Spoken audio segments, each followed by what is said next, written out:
Hello, captains, and welcome to Priority One Armada live stream, multicasting live via various platforms on June 6th, 2026.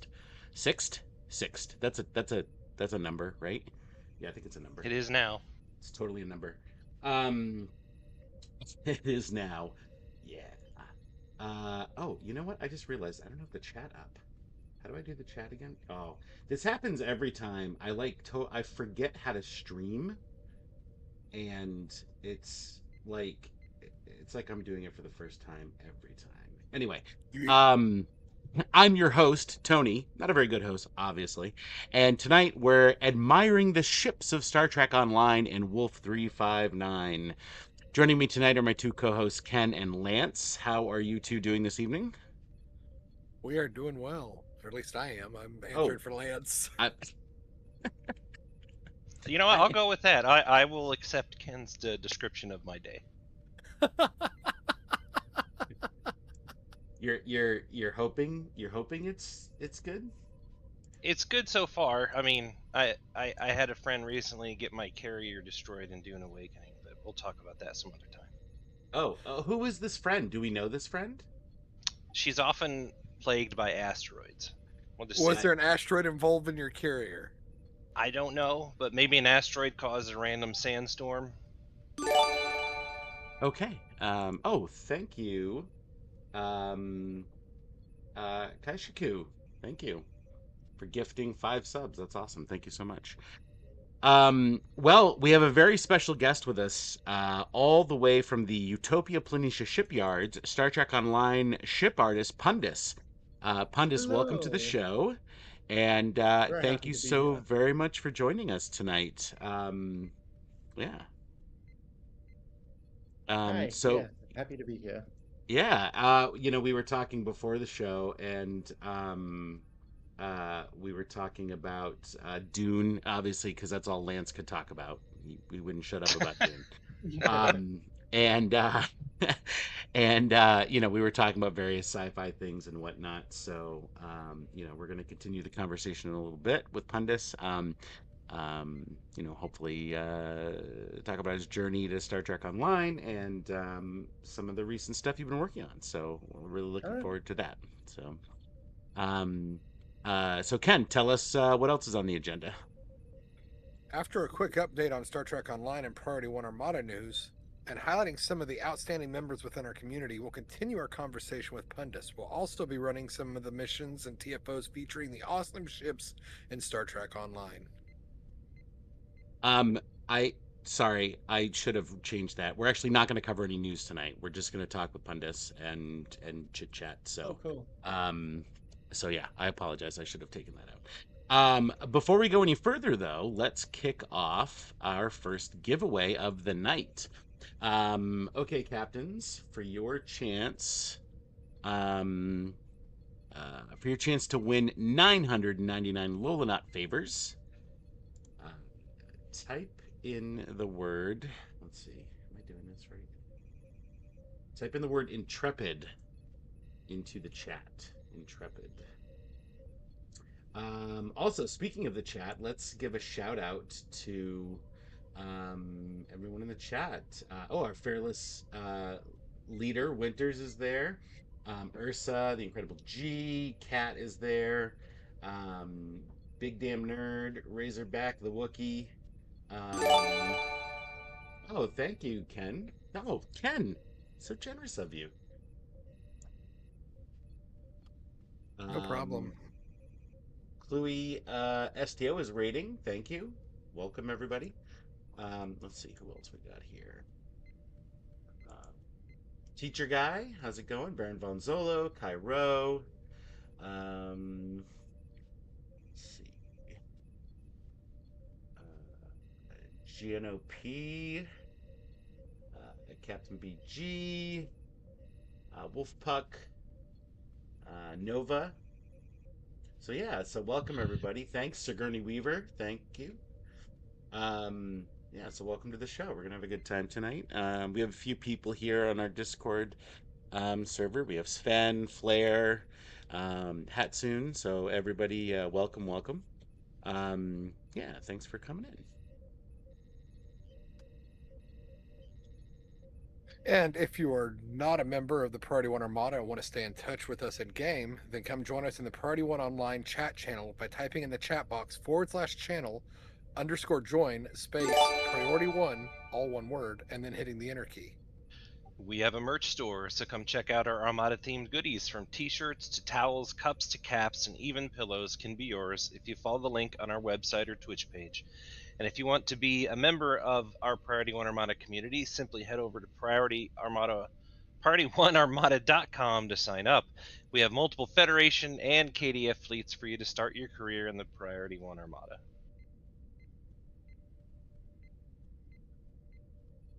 Well, we have a lot to talk about. So let's jump right into our conversation. Again, Pundus, welcome. Thank you so much for Heyo. joining us tonight. Of course.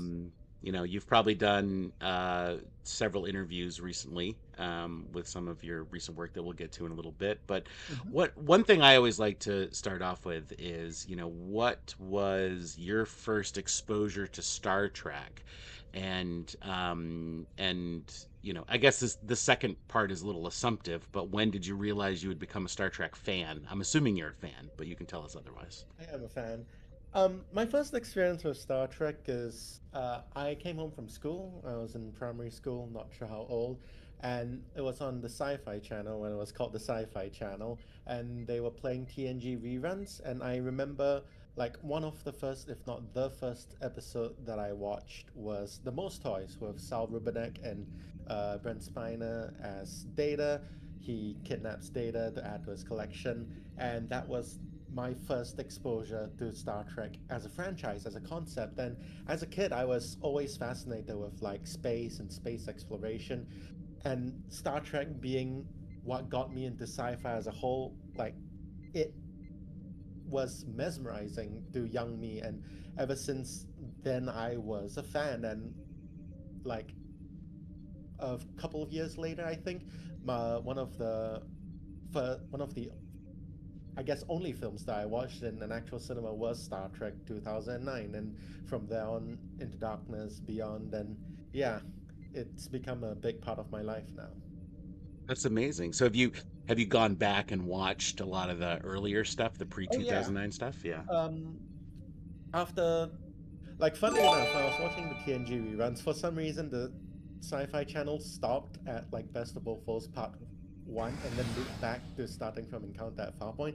So my Oh dad no. went down and got yeah, went down and got the DVDs for me for not just TNG but all of the classic Trek series, and so I continued on from there. And from TNG, I watched DS9, Voyager, Enterprise, and as when I got older, because as a kid, TOS didn't capture my imagination that much because, well, frankly, I am a Zoomer and it's pretty uh, aged in that way. So when I Yeah. got older, I also watched through TOS and TS, the animated series as well. And so since then, I have rewatched, especially TNG, DS9, Voyager, Enterprise, quite a bit, and I've also come to love Discovery, Strange New Worlds, Prodigy, all of the new shows Yeah. as well.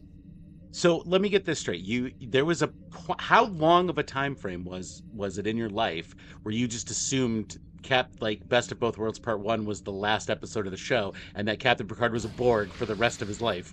Thankfully, not that long because, like, like this was back in like the mid 2000s. So at that point, Star Trek was already established, and my dad could pretty easily get the rest of the episodes for me. So I didn't have to wait that long. Oh, good, good, because that makes me fearful that that may have happened to you. That you just assumed, oh well, that was a good show, and like stopped right there.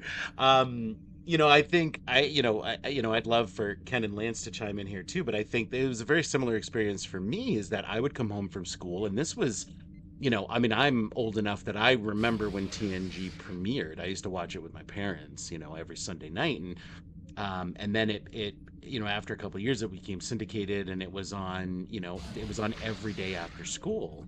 And it's interesting because that's also how the original series became so popular.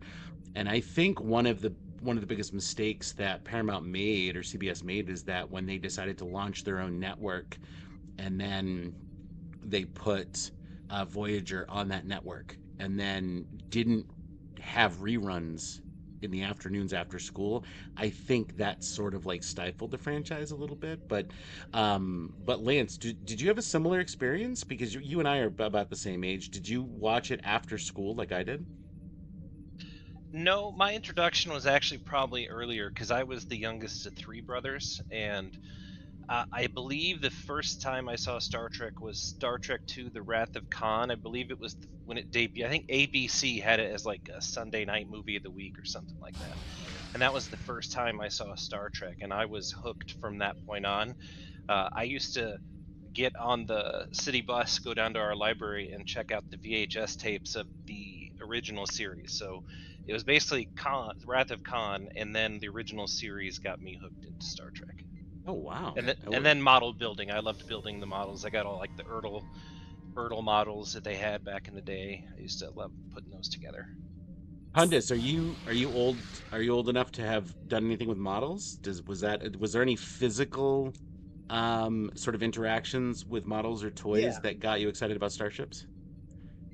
For me, like starships, especially like as a kid, I think around the time when I fell in love with TNG, my dad brought me to one of those kind of secondhand shops, and we managed to find the Galoob micro machines, right? Those little like rubbery plastic models. Yes, And I yes. loved those. I have like the two collector sets and a couple of more models in a box somewhere in my room.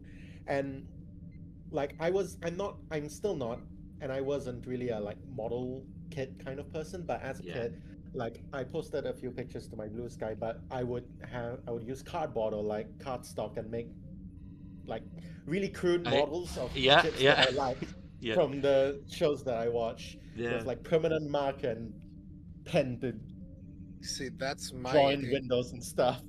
Yeah. so I started in. I'm a TOS guy myself as well, like Lance, because Lance and I are the same age here, and it. I grew up in a Star Trek house, so I was given like the technical manual at a very young age to learn. But for me, it was building model rockets, and I built model rockets Oh, out of wow. cardboard and stuff that I would fly. Oh wow. That that's really cool. And Pundus, I think I saw, did you post something where it was like how it started and how it's Yeah, yeah. going? Yeah, yeah. And so that was that first picture of like, was that like the TOS Enterprise that you made with like cardboard and paper?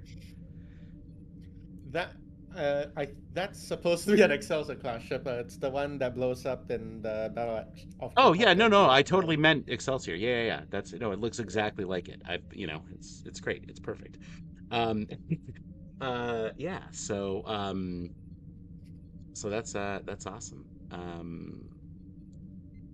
So curious, I would how much did Star Trek influence your decision to like study animation, 3D modeling, and VFX? Did it help start that, or were there other things or franchises that kind of got you into it?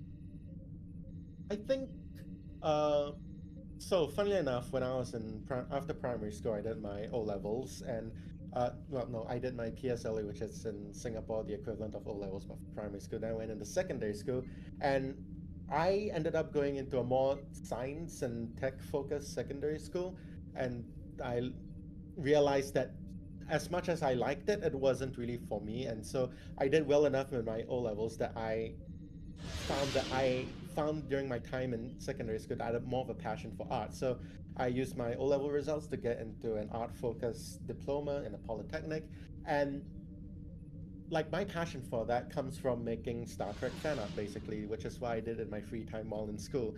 And that comes from watching Star Trek. And not only that, but if you watch Star Trek from like TNG to DS9 to Voyager to Enterprise, you can actually see like the evolution of visual effects technology as it progresses.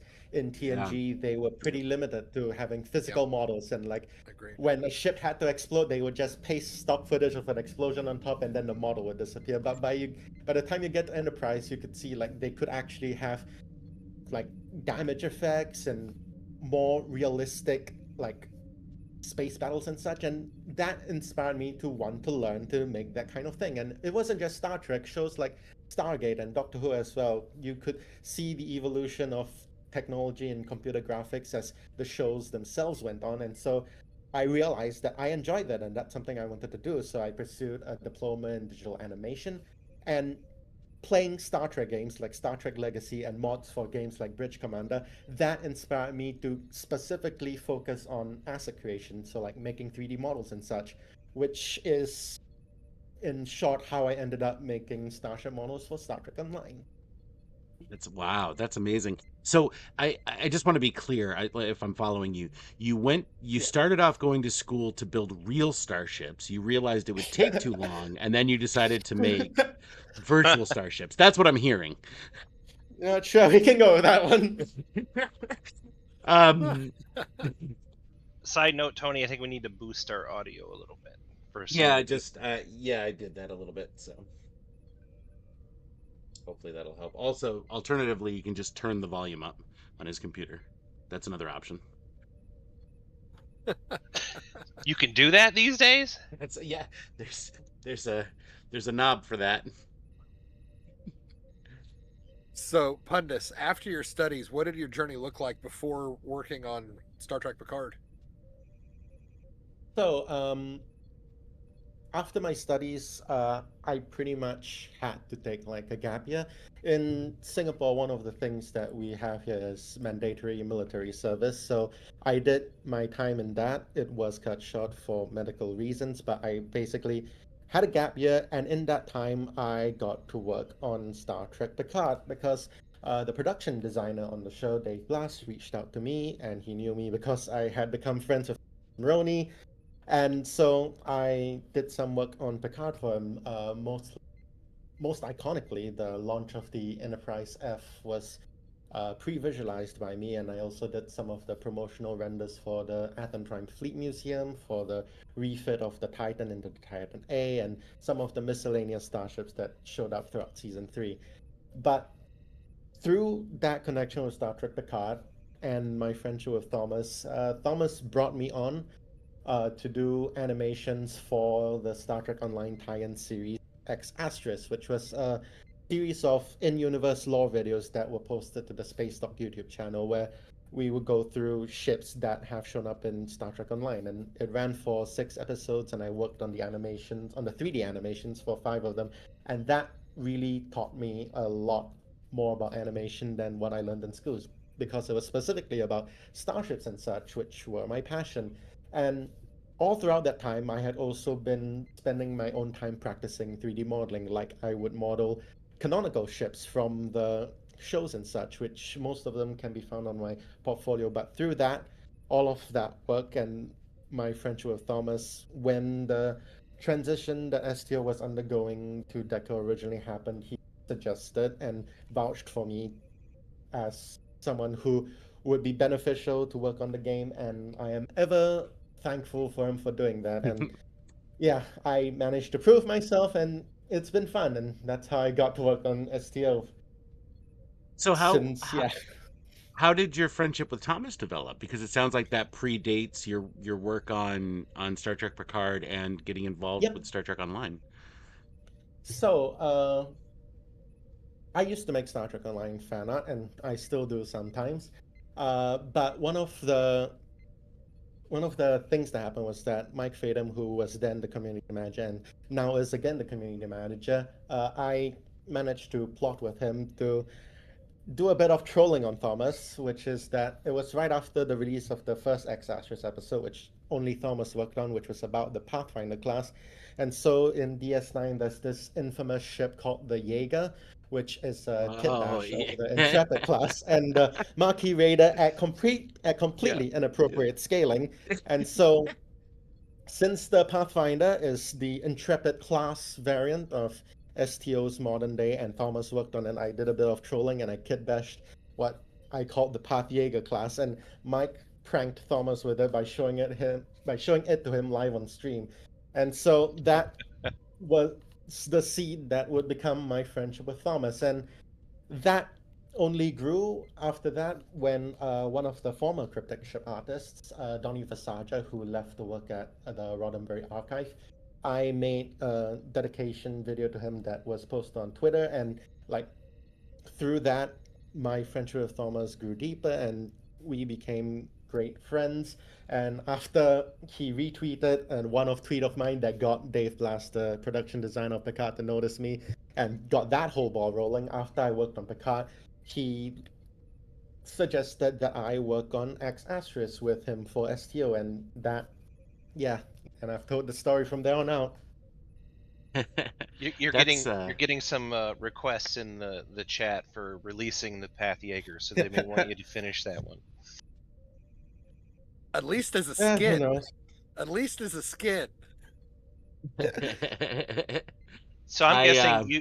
Oh, go ahead, Tony. Sorry. no. Go ahead. I was going to say, so I'm guessing you were aware of Star Trek Online before you started working at DECA. Oh, I mean, yeah. were you a big time player for a long time prior to that? My first introduction to Star Trek Online was from old group of friends way back when in like 2014-ish, when the game first went free to play. Might have been a bit after that, but I tried it out. I was young, and one of my core memories from that time period was that I got so spooked by that one Davidian mission of Bonniekin and I think Josana that I was like, this is too scary, and I left for a while. But when Discovery started back up in I think 2018 and content from the show came into STO and we got the Crossfield and the Walker class in later Age of Discovery, like when those things started coming into the game, I started playing it regularly. Like being able to relive the Battle of the Binary Stars in STO was one of the things that hooked me back into the game, and I've been pretty consistently playing from then on out. You remind me of some people I know who, when their first exposure to Star Trek, also was Wrath of Khan, and they got too scared to watch Star Trek because of the the SETI Alpha eel, Yeah. and they won't go anywhere near it. Do you so now that you work for Stowe, has that affected how often or frequently you play, or affected your desire to play the game at all, in good or bad? Well, it's kind of weird, right? Because now I work on the game and can I can toy in the engine in ways that I wanted to as a kid, which is really fun. And in a way that has like decreased the amount of time that I spend on my own playing the game, but I don't think that's necessarily bad. I still have a big passion for it and I love my work. So I think overall it's been beneficial, even if I spend less time on my live account on the Holodeck live server doing what I used to do. I think I still get a lot of enjoyment out of it, and I get to work on the thing, so that's awesome. That is cool. So, can you talk a little bit about the transitions Star Trek Online has gone through over the last few years? I mean, owners, team changes, promotions, etc., and how that's affected everything? I don't think I can go into too much detail on that, but I mean, I'm grateful that the community is understanding that, institutional knowledge has been lost and a new team has had to be trained up, and we're still going strong. And yeah, Absolutely. No, great. even through all of it, it's still going good. And I can't wait for people to see what all of us have been cooking basically. Having gone through the last little bit of changes, um, how how would you describe sort of and feel free to not answer this question too, but Yeah. how would you describe sort of the internal morale of everyone since the last bit of transition? Because you came on board with Deca, and now Mhm. it's gone back to some new owners, which were the original people on the game. So, what's sort of the sense inside? Because I'll tell you from my perspective, I'm we as fans were worried, obviously, with all the Yeah. changes and especially with Deca's reputation and things like that. And so I am feeling very excited and hopeful, especially with Thomas's promotion and sort of the level of communication and transparency that has increased since since the change. So I'm curious to know, like, how are you guys holding up? Like, we care about you guys too, and I'm just wondering, like, how are you guys holding up, and what sort of the internal morale of the teams? Yeah, I mean, I'm not gonna go into too much detail, but I would say that overall, pretty much, yeah, with Thomas's promotion, Jack returning, it like for me personally, I feel like we have a direction, and I think it. I mean, I know it'll be fantastic going on. Like it's much more stable and less rocky than it was when I first started here, and I think we have some amazing things that we've been working on. That's awesome. And I appreciate you giving us even a little peek behind the curtains, because I think just that little bit probably puts a lot of us at ease, and gets us even more excited about the future. So I really appreciate you sharing that. Um, you've also worked on several great ships in Star Trek Online. Mhm. What are some of your favorite experiences, or some of your favorite specific ships that you've worked on? I notice, I see what you're flying in games, so I'm assuming that's going to come up on the list. But tell us Yeah. about those. Like I said, one of my passions before I was officially hired on STO was modeling ships from the shows, especially like obscure ones that we don't see as often. Because, like, I'm a collector of things, and like behind me right now in real life, I have a whole cabinet full of Eagle Moss models. And one of the things that I really enjoy is having like digital 3D models of ships from the shows. So I can play around with them, animate with them, do my own artwork with them. So as a fan, I would remodel existing ships based on references from the shows and such, based on Eagle Moss references for myself to toy with. And some of my favorite ships that I've worked on Star Trek Online are those ships that are based on canonical ships that I've had to recreate for the game, such as the Envy Intrepid that was in the 16th Mm, Anniversary Enterprise bundle, hmm. the Nova Flyer Mark II that came with the Lamar in 2024, as well as the Damocles, which was most recently released. But I think one of my favorite ships that I've worked on STO that doesn't fall into that category would be the Garrett, the Khitomer Alliance ship that's merging of the Federation and, well, the Starfleet and Klingon Defense Forces aesthetics into a sort of galaxy class frame, sort of like the opposite of the Khitomer, where that was more Klingon coded. The Garrett is more Starfleet coded, and that was designed by the amazing Hector Ortiz, and I loved working on it. It was a bit stressful because it was, I think, my third big ship that I had to work on. Actually, second, since the Nova Fly wasn't that big. But I it got a bit down to the wire in terms of like time, but I'm really happy with how it turned out. And being an event ship, it's been heartwarming, and it's been really awesome to see so many players be able to fly, especially back when it released, since everyone could earn it. And it was so amazing to see my work out there in a game that I've played since I was a kid. Wow. So it's curious you mentioned the Eagle Moss ships. I think a lot of us, collect those. Do you ever pick them up and look at them and be like, "Oh, no, that's not right. Like that's I incorrect." Yeah, sometimes for certain ships which don't have great references in the shows and such, I would take my Eagle Moss model from the cabinet out and have it on the desk as I work on the ship.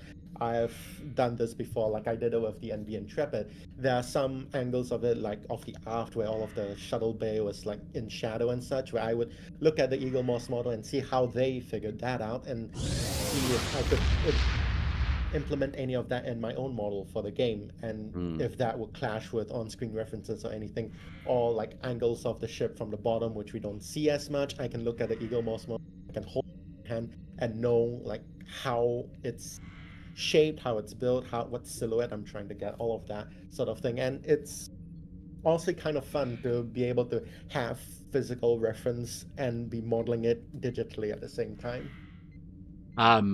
It's funny, speaking of that NV Intrepid, probably about I don't know, 7 or 8 years ago, I interviewed Al Rivera and I Hmm. begged him for that ship. So I I'll tell you what, I don't always buy the anniversary bundles every year, but I bought the anniversary bundle this year specifically for that ship and for the Vulcan ship. So I really appreciate your work on that. It's one of those Awesome. it's one Thank of those you. ships from Enterprise where I'm just like, man, I really love the look of that ship, like the style, like I wish I could fly it in Star Trek Online. And I literally every single time I talk to Al, I like, so when are we getting that? When are we getting that? When are we getting that? And he's like, I don't know. So it's finally here. I am a happy Trekkie. I appreciate that. So thank you. The other thing I wanted to mention is that when you talk about you taking the Eagle Moss model and like using it as reference and then seeing how they figured it out and then you figuring it out that almost seems like sort of a collaborative process, but not like a directly collaborative process.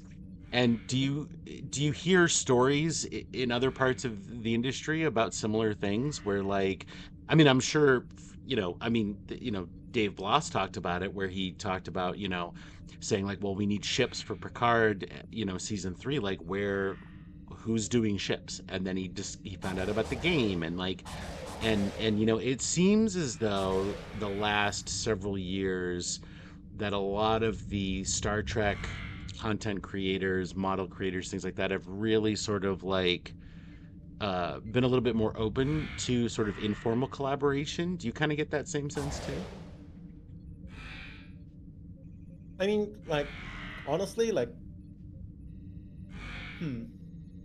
Part of I'm not really sure how to give an answer to this because like part of it is that I haven't been in the industry that long. Like my work on Picard was pretty informal and basically working on STO is my first like real full-time job sort of thing. So I can't really speak to how it is in the wider industry.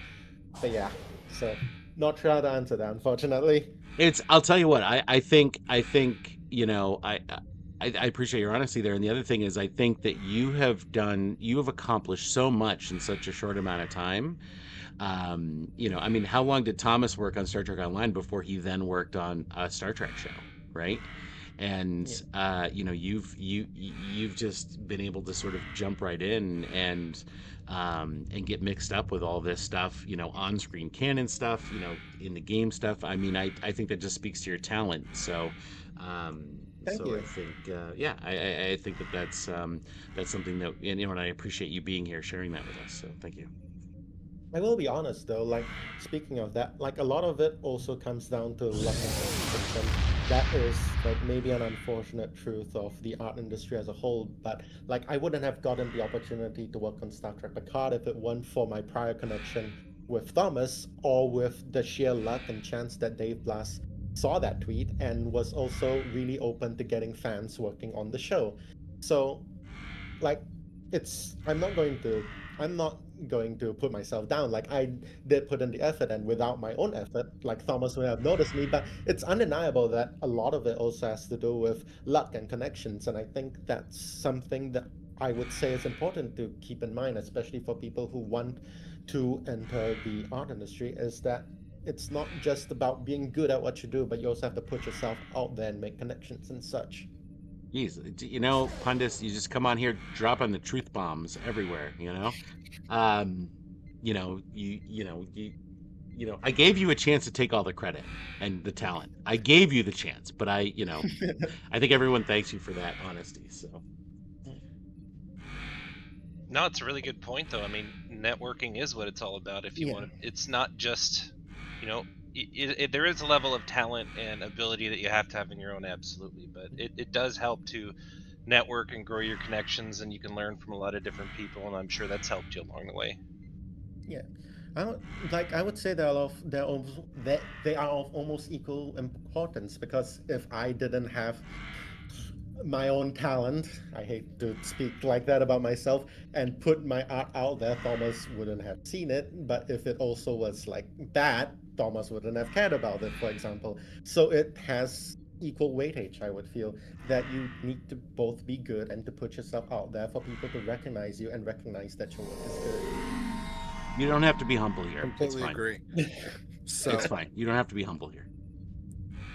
and I think there needs to be more outlets for artists to put things, especially like 3D models and stuff. It's gotten better in the past few years, but I'm a developer by trade, and I've got GitHub. I've got all sorts of places where I can build a portfolio and just throw it out there. But it seems I have a very artistic daughter, and her getting her art out there has been one of her biggest challenges. Yeah. So the fact that you did it is really impressive. I should ask, Yeah. do you... Oh, go ahead. Sorry, Pundus. Go ahead. No, if you have something on that topic, I was gonna kind of change gears a little bit. Oh, I was going to agree, like, especially off late with, like, the rise of AI art and such, it's getting harder as an artist to put yourself out there. But if you have something unique, if you have a niche, it's not impossible. There are still places where you can get recognized, and especially, like, for me, STO is a niche, and Thomas was active on social media, so it provided an avenue for me. And in specific areas, I think it's still absolutely feasible and doable to get your art recognized by someone and to make networking connections through that. Agreed. So what I was gonna... we kind of maybe have touched on it, but do you have a favorite Star Trek starship? Maybe it doesn't even have to be in game. And also, what are some of your other favorite sci-fi starship designs, and how did they influence your designs, if at all? So I'm gonna touch on something there, and like, to be specific, like, my job as a ship artist is mainly to translate already designed things into 3D models for the game specifically. Like, I work on the 3D modeling of a ship, as well as the implementation of that model and all of its associated data into the game to make it usable in game, for like the tailor, for like customization, vanity shields, all that sorts of things. But so I don't really design ships for myself. When I work on a ship, I try to stick closely to what the artist made, sometimes that's scope, and or what they intended for it to be. So in terms of designing ships, I think the only ship that I've quote unquote designed for STO is the legendary Negva, and in that case, it was just me making one livery for it. But yeah, on the question though, some of my favorite ships in Star Trek as a whole, I really love the oddball ships, like the Oberth class or the Steamrunner class, like Yes. ships that deviate from the traditional saucer neck, hull, pylons, nacelles configuration. I love them, and I think their designs speak a lot about the world and just how they are designed. Because, Star Trek is science fiction, but it's also a science fiction universe with its own rules. And when ships deviate from rules established for Starfleet vessels, let's say, it becomes interesting to understand why are they configured like that? What's the advantage? Is there a reason that this particular ship, for its mission profile, needs to look like that? And I think it's just an interesting question to ask and interrogate yourself about when thinking about ship design in general. I'm glad you said And the also, Oberth. That is one of my favorites too. I love yeah, I to... love that and the guy. pink chairs on the bridge. Come on, those pink chairs are amazing. But we all know what the best ship in Star Trek is, right, Pundus? And so I was going to mention that because I genuinely think that the Enterprise is best, like, Enterprise lineage designs, because like the Universe class as a whole, it's a wild departure from the classic Constitution class and its derivatives, but it also speaks a lot to what it's trying to say. It's a ship that appears in the background of like one Enterprise episode, but just in that instance, it tells you a lot about its design. First off, it's so wild and different, and that showcases how technology has evolved into the 26th century.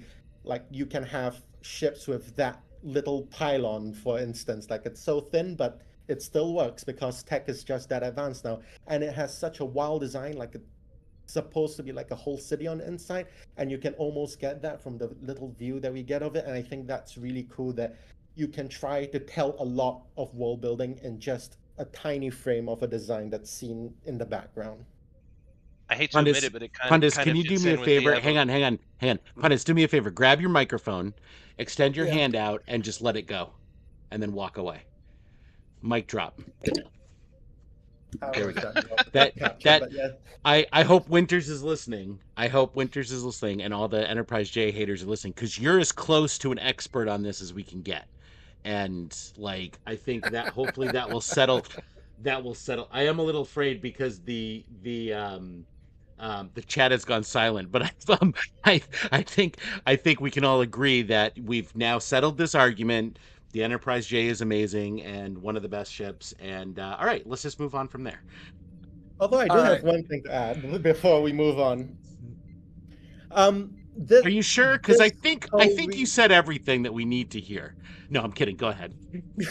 so this whole my whole reasoning for that is also why I think the Enterprise G, as in Picard, well, spoilers, it's been 3 years, but I like that the Titan A is rechristened into the Enterprise G personally, because like when we see the evolution of the Enterprise, from the A to the B to the C to the D to the E to the F, it's becoming bigger and more advanced each time, and I really like that instead of continuing that bigger is better lineage, it comes down to a new, really advanced ship. Like the G is like top of the line for its time, but it's small, it's nimble, it's fast, and it's scientifically focused. And I feel like that speaks much more to the Starfleet vibe as a whole compared to making a bigger, faster, stronger vessel. And so I really liked the whole A, the Titan A becoming the Enterprise G part. I do get that, the whole concept of rechristening a ship is a bit of a taboo in real world navies, but from like a starship design and maybe a world building perspective, I really like the Titan A becoming the Enterprise G. Now, Hold on. You gonna quote winners there, Ken? Is that what you're gonna do? no, I wasn't going to quote winners there. I was going to say the one thing that I've never figured out is how we went from no letter to G in just over 200 years, and it took us 800 more to go from G to J. You know, what I was gonna say about that earlier is it. I'm not a huge fan of the J, but what you were talking about as far as how small the pylons are, it kind of fits the evolution if you go into the whether you like the floating nacelles or not in the I love the third floating nacelles. the 32nd century. It's kind of an evolution of design getting to that point. But I should quote winners though. He said, "So I hope you all enjoyed Tony's last episode on Priority One, folks." Well, Pundus, I'm glad you're here for this for my final episode. Mhm. I want to go out in style, so I appreciate you being here. Now, earlier, Pundus, you mentioned that you were really proud of the Damocles that you worked on. Tell us the unique creation process you used during the anything unique and exciting that obviously isn't like internal company secrets or anything, but So that you use in for creating them. the Damocles is really interesting because like normally when I'm working on a ship, like let's take the NV for example, I would start with like a rough model of it, like get the half surface down, get the positioning of the hull down, get the size of the nacelles down, that sort of thing.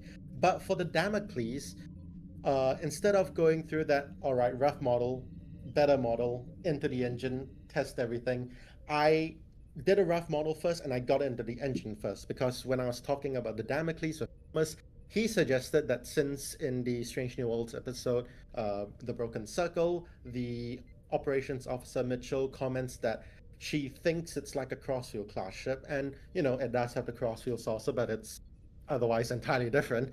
Uh, she thinks it is, and that's partially because they wanted to reuse the crossview interior sets. But because of that line, Thomas suggested, hey, why don't we make the Damocles compatible with the crossview family in game on a ship skeleton, as we call it? So the process for me was instead getting the rough model and putting that into the game first to test out if it could be customized. That process was really important because the crossfield has some quirks, such as the spore drive animation, the whole ship twirling, the saucer panel spinning, doing the whole spore jump, and it also has a bunch of customization with other ships like the Glen and the crossfield refit and the mirror crossfield. And so I wanted to make sure all of those issues were either negligible or could be resolved easily before I proceeded with actually working on the ship and putting on a skeleton. And after a few back and forths with Thomas and Jeremy and it looked good, so we decided let's go with it. So I went back to the file and I started working on the model as the usual pipeline goes, getting it finished and putting in the game. Now, of course, the other thing was that we see a bunch of variants of the Damocles Strange New Worlds. In the intro, we see one with extra glowy bits. At the start of the episode, The Broken Circle, we see one that's configured upside down, docked at Starbase 1. And in the episode itself, when we see it docked on Kajatar 4, we see that it has like grills in the saucer instead of the cutouts that the Crossfield has. So, as a fan of customization, I wanted to have options available to the player. So I am all of those, especially the one with the filled in. I know that players would want the opportunity to sort of cosplay as the concept discovery, which didn't have the saucer cutouts that we saw in that first 2016 trailer or whatever. And so I wanted all of that in game. So once I got all of the customization issues down, I added all of those in, modeled all of them, made sure they're all correct, and ta-da, players can have a bunch of funky looking crossfields now. That's great. I think I And speak I for. would, No, go I ahead. would be remiss to mention that the crossfield saucer itself was originally modeled by Ian Richards, and the nacelles, which I took from the Discovery Constitution, were modeled by Donny Visage. And part of the initial process was made far easier because I could just take those models in, and because, you know, in universe, they are pretty much the same parts, so the scale was really important in STO, so having those in there already was pretty necessary to get the scale of the rest of the Damocles down. So that made that easier, and it made testing easier since I didn't have to model them from scratch or even make like rudimentary models for them. So it was really helped with the process. But yeah. I th- I think I can speak for everyone when I say, when are we going to see the Damocles Jaeger model?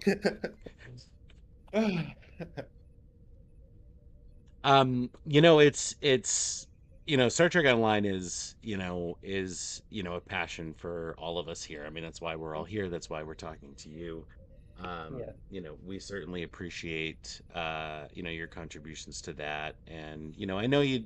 you mentioned that you don't design a lot of stuff, but you just sort of Mhm. but I mean, I almost think that's your job is tougher because you have to create something that is up to a standard of an expectation, right? Yeah. And I think that that if I mean I that would stress me out to no end. Yeah. So I think that whenever we have developers or artists on the show and talk to them, I just want to make sure that we express our Mhm. heartfelt gratitude for everything you guys do. I mean, you literally bring our fandom to life in a way that we can interact with it, Mhm. and I don't want that to be taken for granted. So I really appreciate all of that. Um, Yeah. And vice outs. versa, I think. It's really rewarding for me to see players enjoy the things for them in game. I mean, I'll tell you what. I've been holding off on getting the Enterprise G in game because I just wasn't a big fan of it, but you have talked me into it. So I have a couple of those, year-long campaign T6 boxes. I'm gonna go as soon as we get done tonight. I'm gonna go open one and pull out the Enterprise To be G. fair, I didn't work on that. Tobias Richter did, but I do love the Enterprise G. Well, it's your passion for ships Yeah. and for the Enterprise G. I mean, the way that you see them and the way that I love hearing the way that you talk about like the lineage of the Enterprise and how the G and the J fit together in that lineage. And Hmm. yeah, you talked me into it, so I really appreciate that. When you're not creating our hobbies and stuff. Do you have any hobbies outside of Star Trek and Star Trek Online? Is there anything that you do or watch or any games that you play outside of this sphere of fandom? Primarily, like, outside of working on Star Trek Online, one of the things that I've been doing on for the past couple of years is writing Star Trek fan fiction. But, that's still within the realm of Star Trek, which it's a pretty massive part of my life. But Other than that, I do have some games that I play.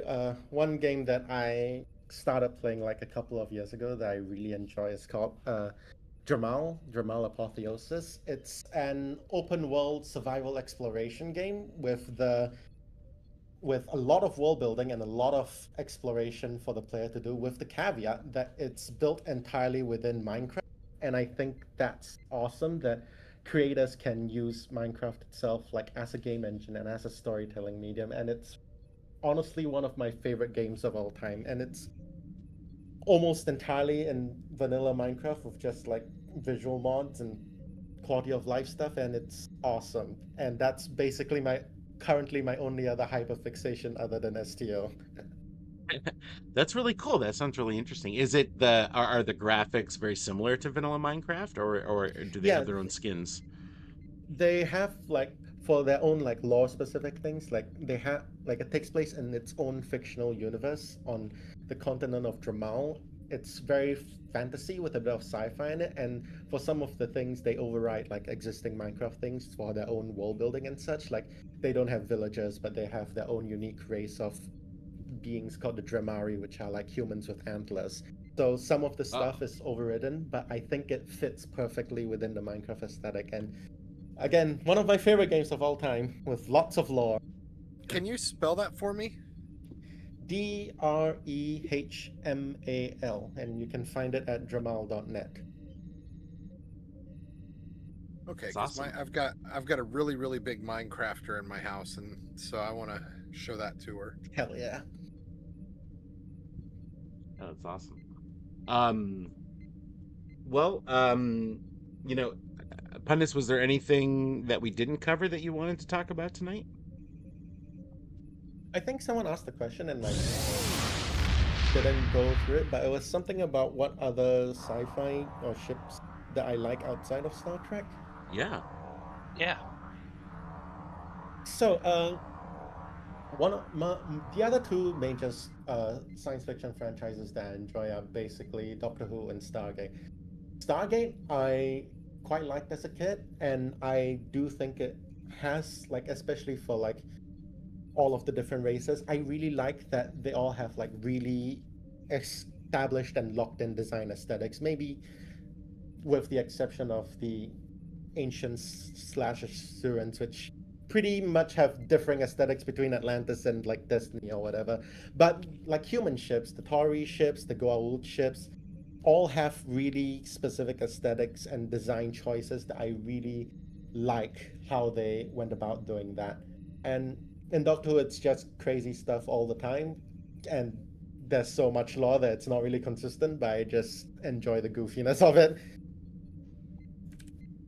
You know, you have to remember too in Stargate with O'Neill begging for them to name their first ship the Enterprise. I loved the Star Trek reference there. Yeah. Um, awesome. Well, Pundus, thank you so much for joining us. I really appreciate it. You know, we're probably gonna play, and we talked about this earlier. I think you're gonna hang out with Mhm. us for a little bit. Is that right? Yeah, yeah, Awesome. yeah. And you had even given me a recommendation for one or two TFOs to run that feature some ships, right? Or missions. Hmm. Shattered Piece, the TFO. Oh yeah. All right. So yeah. So again, thank you so much for joining us. We're gonna hop into some TFOs. So if you would like to join us, Pundus, do you mind joining my Yeah, team? correct. All right. Yeah. Let me send you an invite. And yeah, go ahead and X up for it does have to be Fed characters. I think most of us are on Fed characters. So but yeah, go ahead and X up and I'll take the first few people. Um I'm on KDF if anyone wants to K up.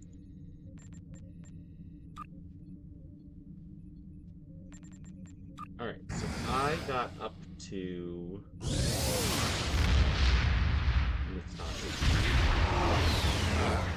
Let me back out because I X'd. I'm gonna drop. You grab the next one, and then I will start grabbing. Oh, I see. Yeah, okay. All right, so okay. So let's see.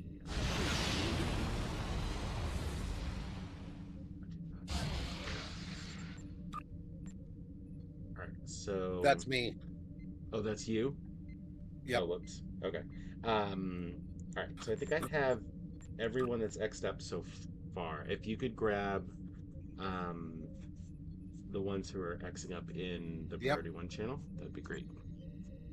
Yep. Let me get this here.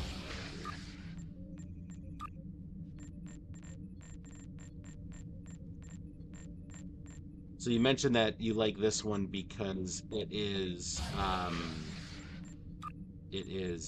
has the Kittimer Alliance ships at the end. Yeah. Yeah, and I think that's really cool, right?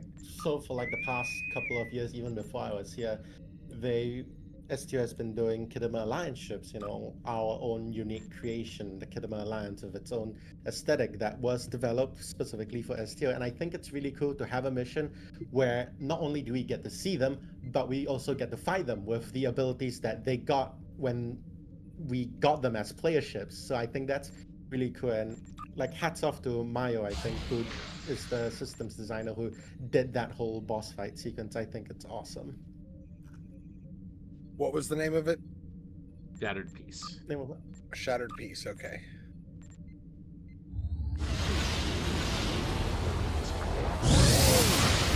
All right. While we're getting into this, let me announce the first giveaway winner. So let's see. Close the entries. Did that work?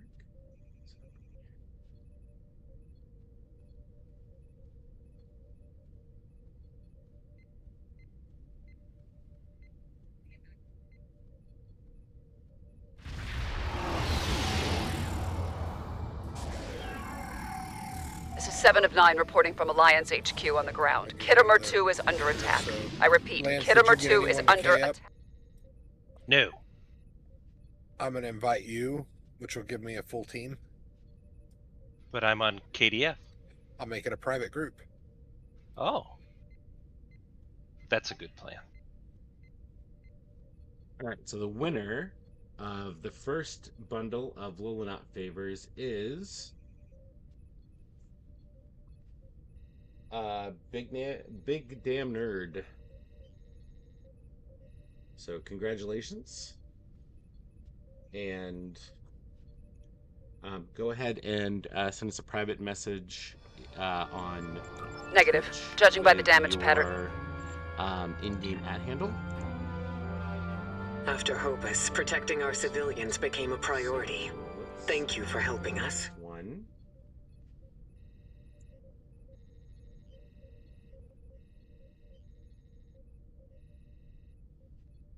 I'm making some Romulan bird chicken with that dragon flame there with your ship, Ken. That's okay.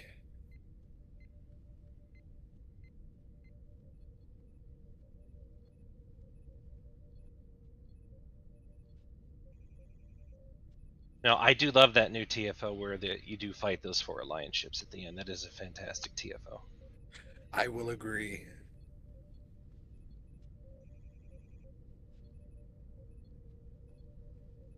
All right. So for the next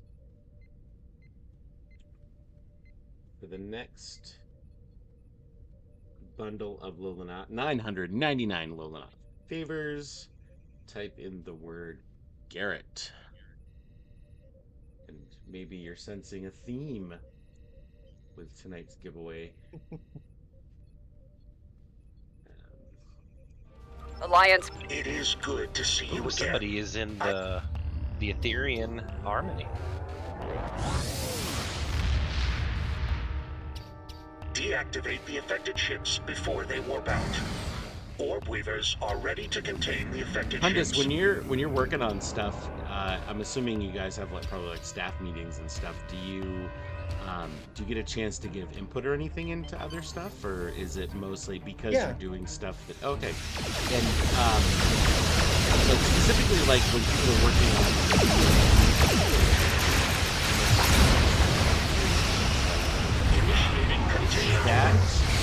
is that a fun process even if you're not working directly on a brand new ship?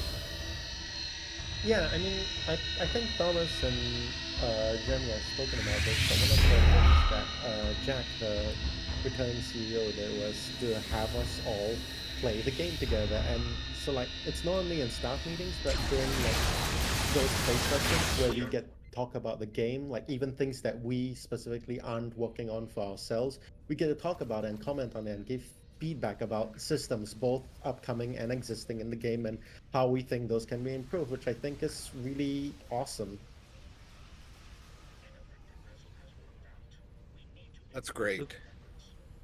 That is really cool.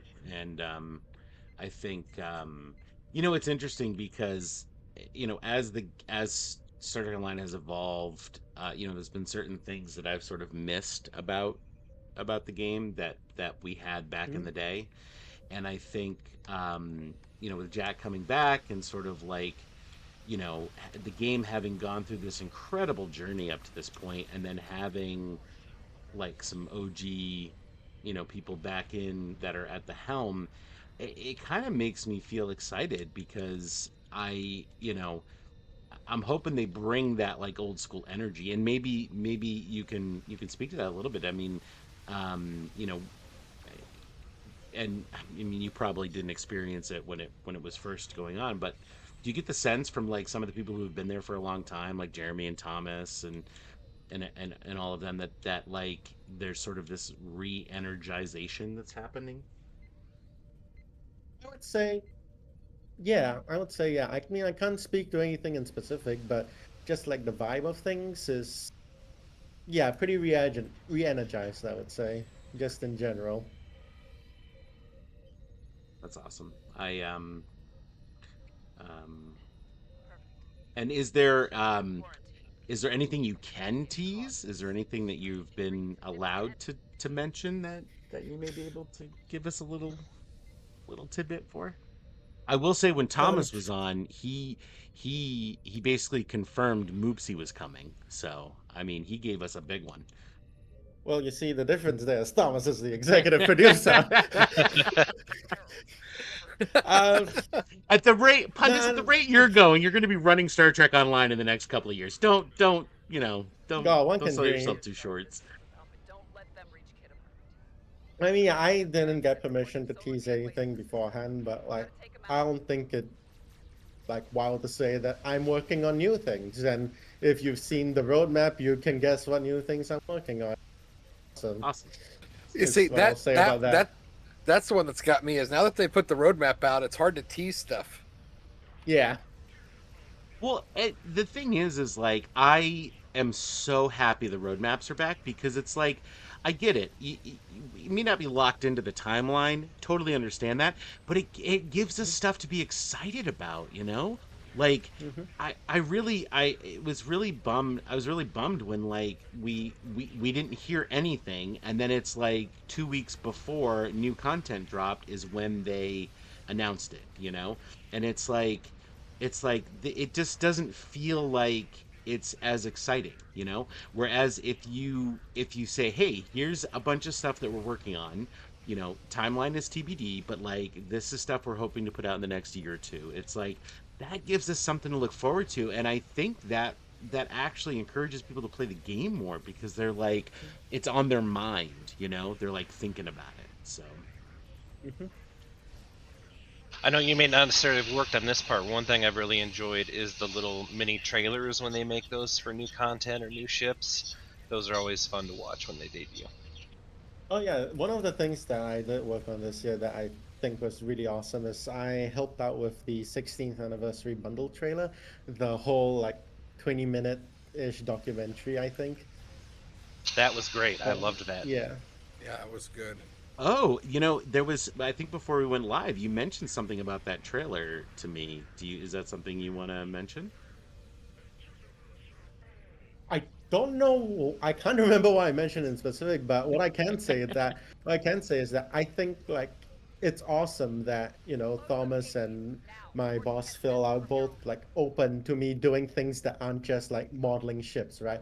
Because like for the trailer, like I did some of the 3D animation for the 16th anniversary bundle trailer. The specifically all of the frozen in time shots were the ones that I did for the trailer, and I also did almost the entire 15th anniversary Bunda trailer by myself, animation-wise. Thomas did the editing, but I think it's awesome that Thomas and Phil let me like do more than just my job and do the things that I have gotten good at through Picard and X Asterisk, and I think it's really rewarding to contribute to the game in a way that isn't just in game, but like trailers and such, which a lot of people see, and it's really rewarding to know that thousands of people have seen my work in a way. Well, you had mentioned that there was a bit of art at the end that was the Fleet Museum. Yeah.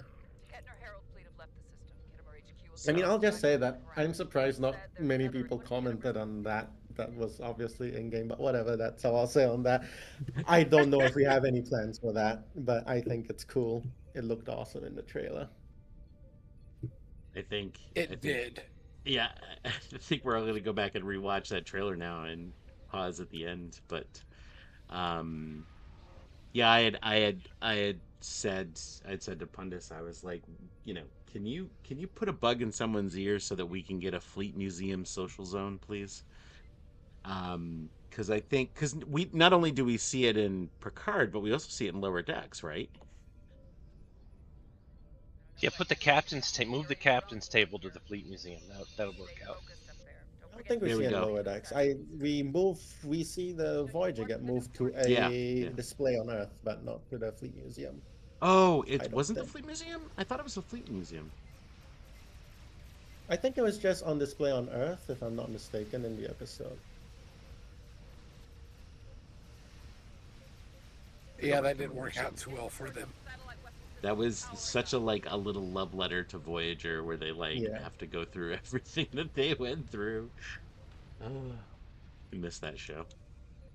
I know this will Also, probably sound cheesy, but I was gonna say I am happy to see that and I'm an old man, so I can say this: a young person such as yourself has the love for Star Trek that I did at the same age, and it's in good hands, and knowing that it's going to keep going on, and it just makes me feel good.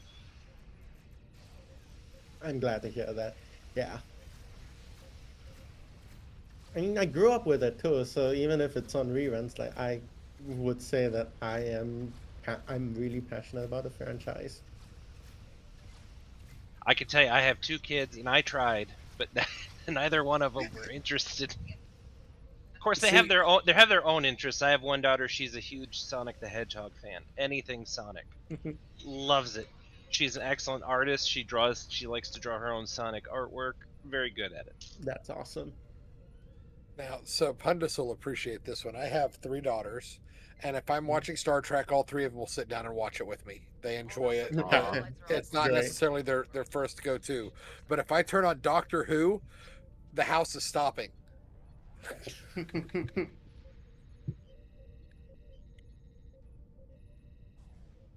Yeah, I don't know, my kids don't really watch. They're big into video games. And they think it's really cool that their dad streams on Twitch sometimes, but other than that, like they don't have a ton of TV interests. Although my oldest son did start getting into Family Guy, but it's only because he lives in the town that the town and Family Guy is based on. So Oh.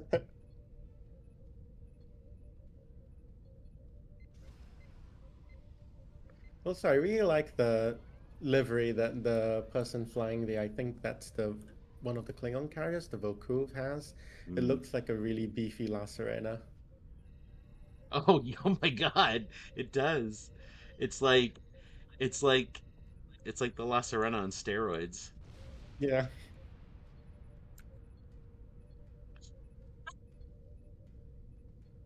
Oh, that's awesome. I tend to go very canon, canonical with Mhm. my stuff. I do have the what is that? What is the silver one? Um there's a silver Vanity Shield. Um The platinum one? Yeah, the platinum one. I do have that on my Marauder, my Ferengi Marauder, my Quarks, whatever it is, the Quark one. Um, so I thought that was kind of interesting. The other one that I have that I think is kind of cool is I have the one of the baseball vanity ones on my Gorn ship Hmm. because it just looks. I think it's the Liquidators actually, but it just looks cool because it's got like the yellow and green, and it just looks like scaly. So That's a question I have. Do you, when coming out with a new Vanity Shield, is it just kind of hit miss based on what the various color sections are on previous models, or do y'all go through and actually have to update models to support the new Vanity Shields? Unfortunately, updating all of the old ship, like we have thousands, I think, of ship models in game at this point, so it's not really feasible to go back and update them. So like ships themselves have like a standard format that we use with like a main panel section, secondary panel section, tertiary panel section, and like bunch of greebles and such that are standard to all ships. So it follows that template, but how they're assigned differs from ship to ship. So yeah, sometimes it doesn't look as good, like a vanity shield won't look as good on a particular ship than another, and we don't really go back to fix anything in particular. So it's hit or miss, but I think because of how standardized the material template is, it usually hits pretty well. Well, I will say that the Valkys and the Etherean together are, it's probably my favorite combination of Vanity Shield and Oh Starship yeah. in the game. To me, the very underrated one is the Shrike Vanity Shield. It looks really good on a lot of ships. Agreed. well, I'll have to check that one out because I actually don't think I've seen that one very often.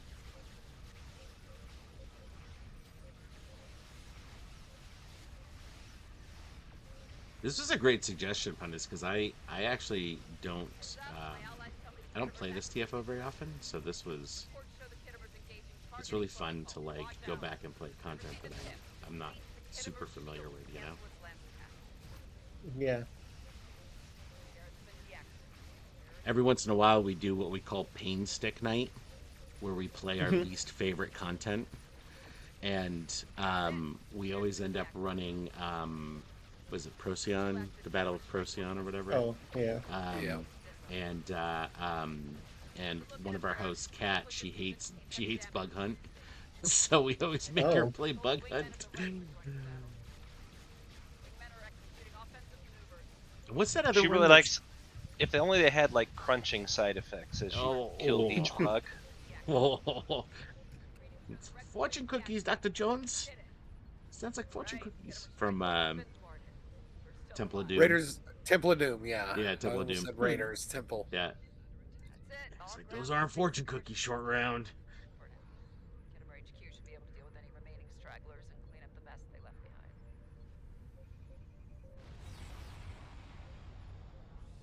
All right. Well, let's announce our second giveaway. So for the let's see, for the second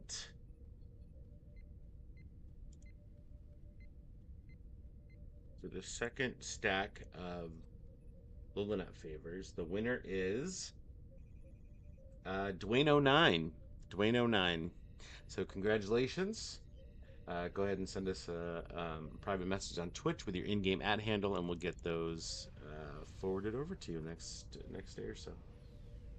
And with that, we'll go ahead and start our final giveaway, which, if you guessed it, is another um,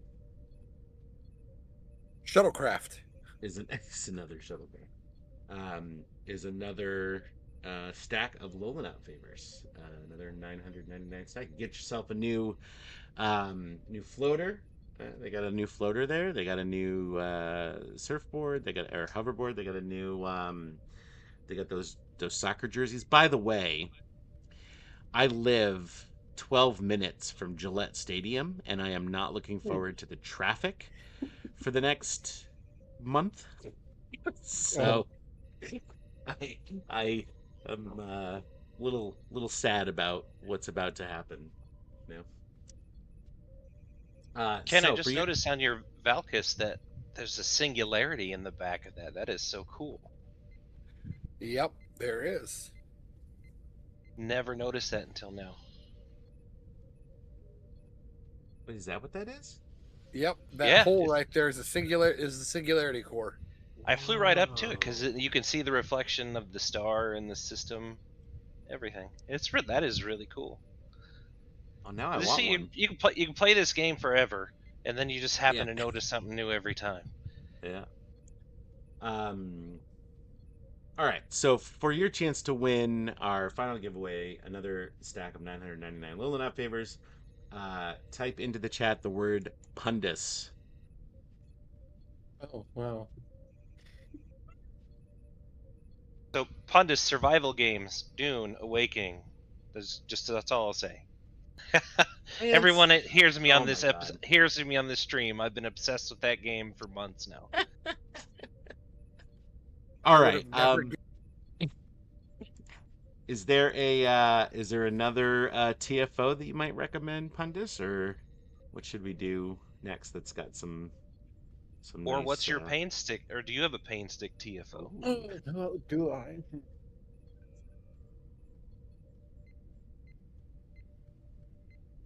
Give me like a minute to think about this. It's tough to think about, like, um, there really isn't. Oh, what's the one? Gravity Kills? Is that the one that everyone hates so much? I don't mind Yeah. that one because if you have people that know how to play it, it's all right. Like- For me, it's Storming the Spire because of the timers. Because they're too long. Yeah, Oh, for okay. me. Yeah. My attention span can't last that long. It might be fun to do the new TFO, Belly of the Beast, I think. It's a ground TFO, but Belly of the it's... Beast. Yeah, let's do that. I quite like it. 1 second, Lance. I will invite you back. Tony, you mentioned the new stuff in the choice. summer store. There's also the British sailor uniforms, Oh, yes, that's right. which Teacher Guy was not on last week when I said this, and I knew he would probably get this, but I thought they should have come with the ability of impressment, where you can force any other character to join your crew. I know Teacher Guy's gonna get it. I know he's got that joke. Thank you, Sean, for reminding me that my ship was damaged. I did. I may have blown up in that last one.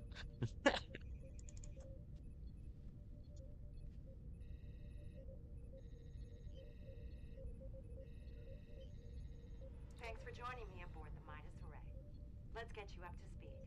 The Chimerans, a suspected variant of the Borg from yet another universe, have boarded part of the array.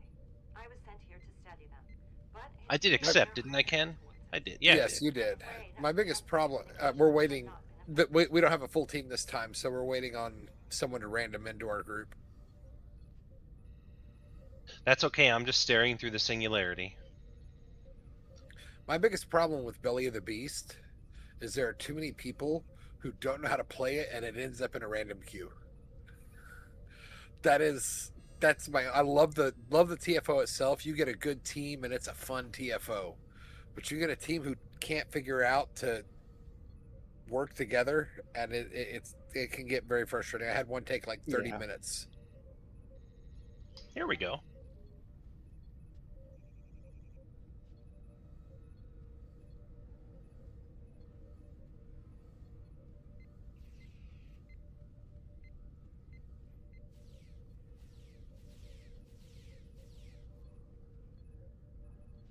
I actually think I've only played this one once. I don't remember.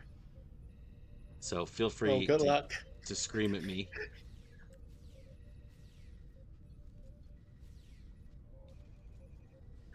take down these Chimerans and override those interlink nodes. Pundus, I think you were the first employee there. I had mentioned directly the idea of Pike's Peak hairstyle going into the game with a slider to adjust the height.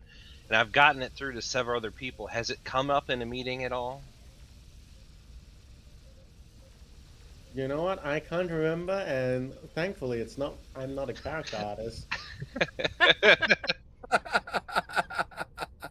Pundus, you alternatively could have just said yes, and that way he would have stopped talking about it. That's also true. Yes, but Pundus is a good person, Tony. Oh, That's the now that I difference. remember, Lance, yeah, we have talked about it. Yeah. You don't have to keep reminding us.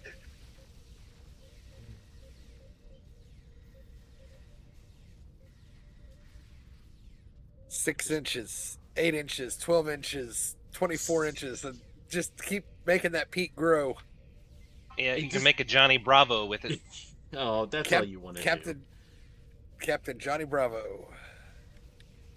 The of course we'll see like little tiny characters, the giant hair. You know that's exactly what the first thing they'll do is. All right, so after the hangar bay, we cleared out those things. We got to go upstairs. Correct. I think I've done this Come one upstairs. time. I don't know this one very well. Come upstairs. And then as soon as you come through upstairs and come through the door and that turn left. Uh-oh. Why is there a red marker? Oh, I'm dead. That's why. Red Why is there means a red dead. marker? I was like, what's this red marker? I'm dead. That means that the apex is locked onto you and he's about to Yep. kill you. And if you go through any of the green zones, you'll be safe from it. Oh, and I'm gonna die. Oh, nope, I didn't. I survived. I almost made it to the door. Did you die? I died. Did you say something about Bonniekin scaring you away from the game? How can you play this? This is like way worse. I was like probably 12, 13 when I played the Bonniekin mission, Oh, so yeah. that's the answer. Good God, that Apex thing just like is that what is that thing? It's some It's kind of unkillable. It's an unkillable Borg. It's like Yeah, it's a basically. Zenkethi Borg, isn't it? Correct. Or this one is anyway. I don't know the different ones. Good Lord. Chimerans are reinforcing their presence in the transporter room. You know, This Pundits, feels like being in an episode of Alien. I'm this is Or the movie, not episode, but the you know, Pundus, I did appreciate your what am I doing here? Yeah, I'm setting a trap. What does that do? If you set a trap and you lure the apex into it, it will get stunned. But right now, I think we have to go back to the shuttle bay because we got all of the nodes from this deck. Okay. You know, I did appreciate your choice in TFOs until we did this one.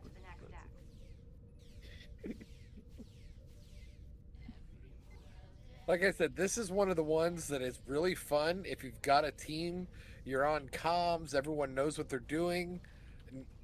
But it's the one that drags out for half an hour, 45 minutes if no one knows what they're doing. I think we've already established I don't know what I'm doing on this one. I've concluded that, Lance. I was thinking I shouldn't have invited you after we got in here. I miss the days of like the old STFs. Is that what they were called? The old STFs? Yeah, STFs. That I missed the day when you had to like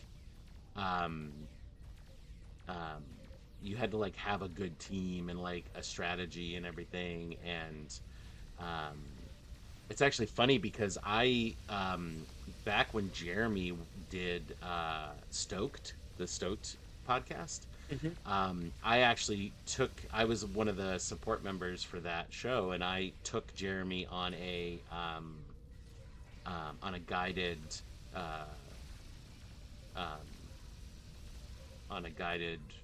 like mission of one of the STFs for the show. So it was kind of funny that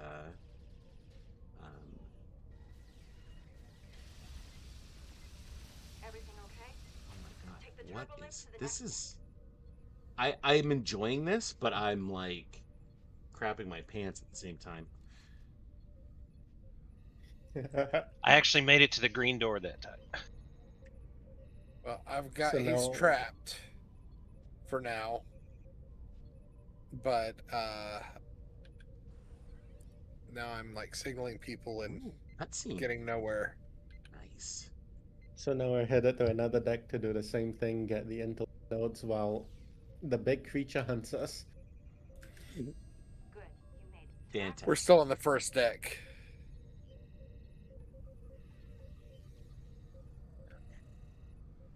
Are you even playing a Gorn if you don't have the bite feature working? If you don't have the bite skill enabled? No, I you're agree. not. It's funny. I use whenever I have an alien character that has one of those features, like a Cation that has the jump or the leap or whatever. Yep. I specifically build around that to make it like the Alpha Strike. Oh yeah, like the physical Yeah, stuff. I love physical damage builds on the ground. They're so much fun. They're really like if you can set them up right, they're really like powerful too. You see, my first experience with really doing a ground melee build, physical attack build, was my Klingon recruit, and having to do the what is it, 2,500 or 500 or however many that one is skills with melee. Apex is behind us. Oh, I'm That's Jesus. run away, run away. Why is it always after me? What did I do? Did I call its mother a name or something? It really does not like me.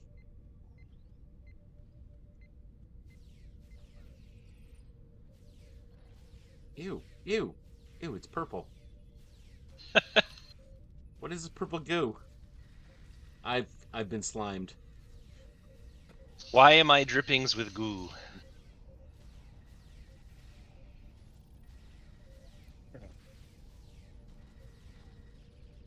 Ray almost had his hand bit off by a toaster. Yes, Winters. 1.2 million damage. Yes. There's no way around that.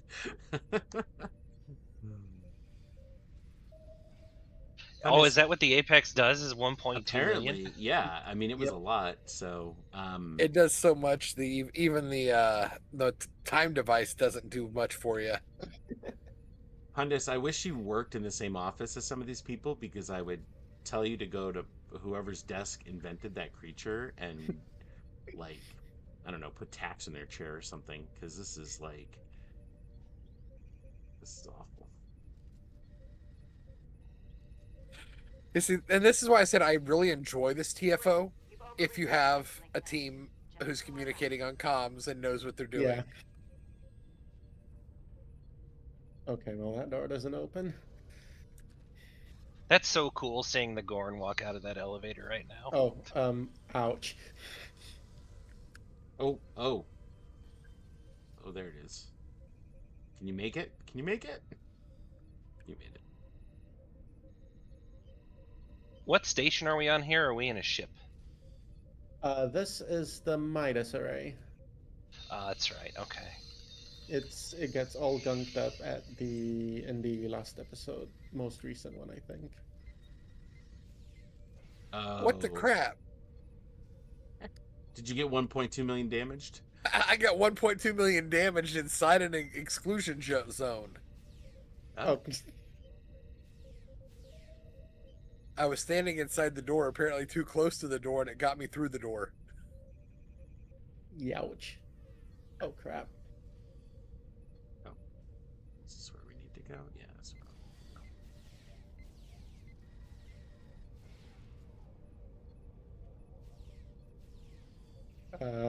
Uh-oh. What? Is he here? Oh no. Damon Zegas, come back. I'm with someone named Arsolar, and the Apex was following us.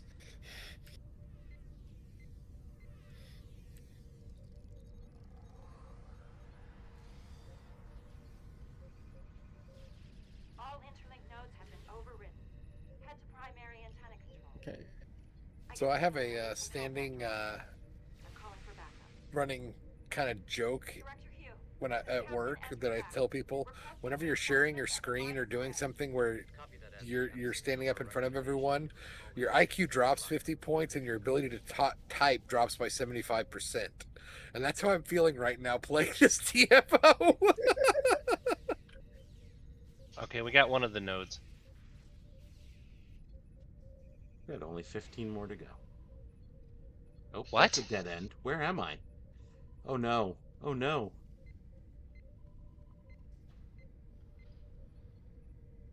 Is this the right way? More chimeras. Oh god, thank god. Oh good, saved by a cutscene.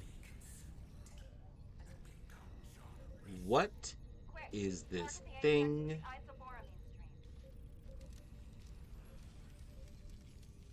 stream. Looks like Bane if he were a Borg or something. Or Venom. Venom? Oh, there's a crossover I didn't know I needed. Hey, you know, we can get a DC and Star Trek crossover now on film. We can? Oh. Yeah, we can. Paramount bought Warner Brothers. Oh jeez. So that one of my favorite comic series was there was a crossover for Star Trek and Green Lantern Corps. Yeah. And I really liked that version.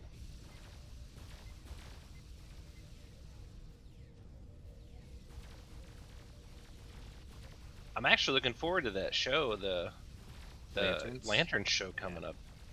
You see the second trailer? I did. You know what? And I didn't know I've seen Kyle Chandler and other stuff. He's never been like a leading guy, but I'm looking forward to it actually. Yeah, I think it's gonna be good. I sort of like the direction they're going. Green Lantern was really well revamped by Jeff Johns. It's one of the best things he did when he was there.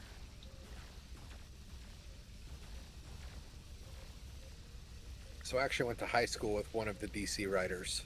Oh yeah? Yep. He's done a lot with comics and some of the DC TV shows. Yeah, there was a Marvel TNG crossover. I think that was when it was. There was a novel. There was a X-Men TNG novel. I forget who had the comics contract for Star Trek when they did that. Was it? It was before IDW. Was it Frontier? DC had it when back in the 80s. Yeah. Well, Marvel I think was first. And I have the first issue of that and several others, and then DC took it over. And then one of the most hilarious things is the first TNG comic from DC. If you look at all the characters, like Picard is ripped, like he's been on the steroids for sure. Did I tell you about the TNG manga comic that I found? No. Yeah. No. It has like three stories in it. And I think I've only read one of them so far, but it was really weird. It was about Wesley turning into a woman. Oh. Huh. Yeah, it was weird. Brian Denham gets the credit here. It was Malibu Comics was the one that had it after DC. Oh yeah, Gold Key. I have one or two Gold Key comics. I have a bunch of the early IDW stuff. Some of my favorite Star Trek material is the books they used to release in the 80s. I don't remember if it was Del Rey or Pocket Books. I've got them behind me, but I can't really reach them right now.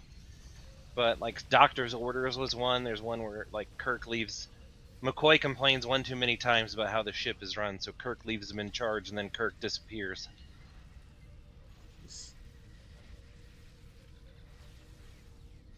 And there's some where the Romulan commander from Enterprise incident, she shows up again. There's quite a few stories in there. I'm supposed to beat this guy. You just keep it up. You just keep it up. And slowly work him down. We're not going to beat the timer, I don't think.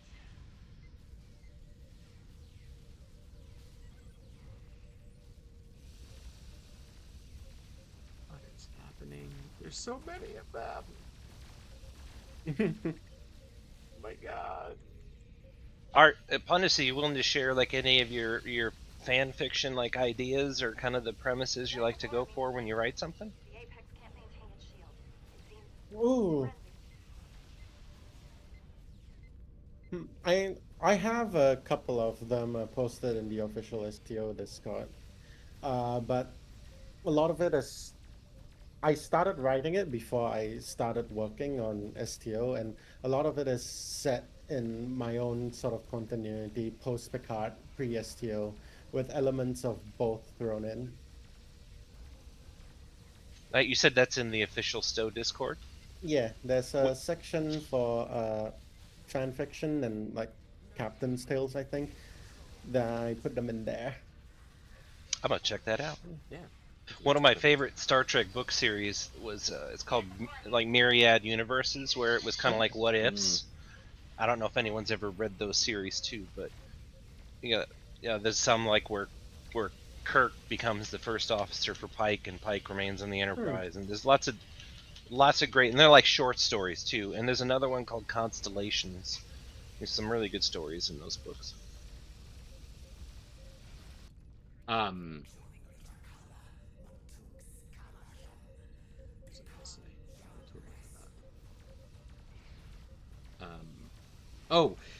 Pundus, have you ever tried to sneak into one of the story meetings and pitch some ideas for Stowe? I have not. I trust Flo much more than myself at coming up with a good story.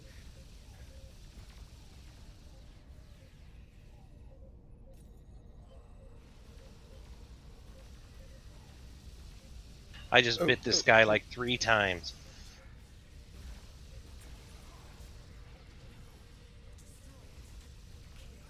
There we Bites go. are what did it. He's down.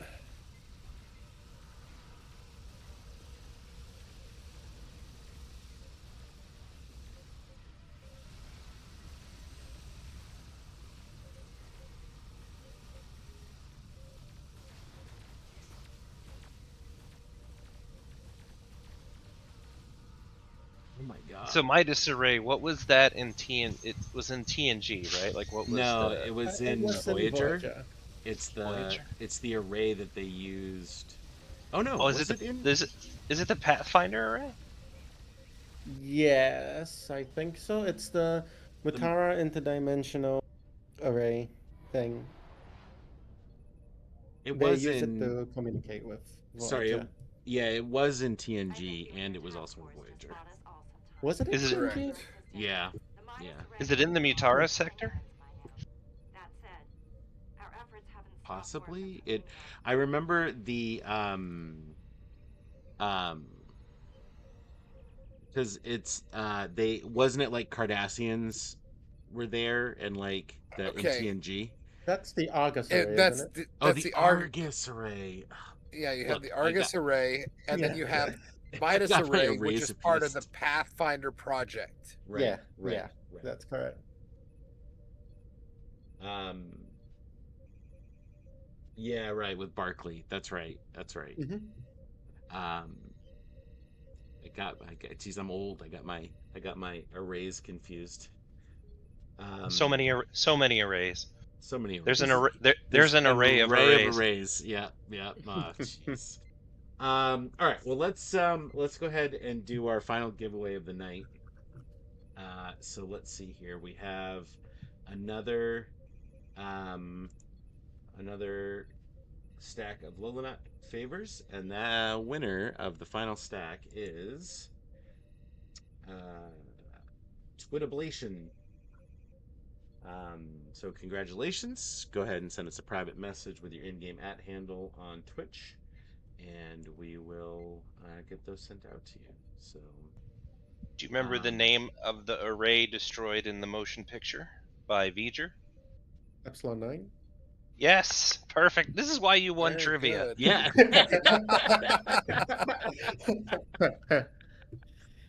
um. Yeah. No, that's great. All right. Well, Pundus, thanks again for joining us tonight. We Yeah, really of course, appreciate it. anytime. We had a great time, and we hope you come back again.